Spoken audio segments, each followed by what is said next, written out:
इम्तियाज जलील हे सतत तुमच्यावर अनेक वक्तव्य करत असतात. त्यांना काय सांगाल? इम्तियाज जलील यांना काय सांगाल? मला इम्तियाज जलील हा माझ्यासाठी विषय नाहीये.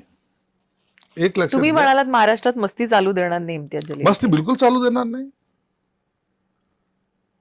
मी 86चा शिवसैनिक तसाच होतो, आजही तसाच आहे, भूमिका तीच आहे. मी तुमच्यावर दादागिरी करतोय का? मग तुमची दादागिरी मी का सहन करायची? एकदम क्लिअर भूमिका आपली. तुम्ही येणार, तुम्ही दादागिरी करणार, तुम्ही आता तुम्ही वाटतं की आमची संख्या बिंख्या काहीतरी नगरसेवक निवडून आले आणि त्याच्यामुळे आम्ही काही करू शहरात, तर बाबा आम्ही कसं सहन करणार ते? त्या संघर्षातून तर आम्ही इथपर्यंत आलेलो ना. पहिल्या संघर्षात सुरुवात काय होती? तीच होती ना. आणि ती जर रिपीट होत असेल तर ते कसं सहन करणार? आम्ही आमच्या लोकांचे रक्त, आमच्याकडे घाटे हॉस्पिटल आहे, इमर्जन्सी वार्डामध्ये आमच्या पायात चपलाही नव्हत्या नीट.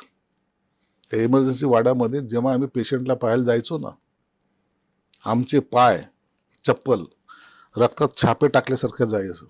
त्या रक्तातून आम्ही वाट काढत जायचो त्या पेशंटला पाहायला. इतकं रक्त सांडताना आम्ही पाहिलेले, डोळ्यांनी पाहिलेले, लोकांच्या जखमा आम्ही पाहिलेल्या आहेत.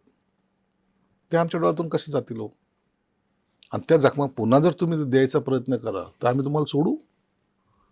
राजकारण बाजूला, पहिलं आम्ही त्याला प्रायोरिटी देऊ, आणि म्हणून ती भूमिका आम्ही सोडत नाही.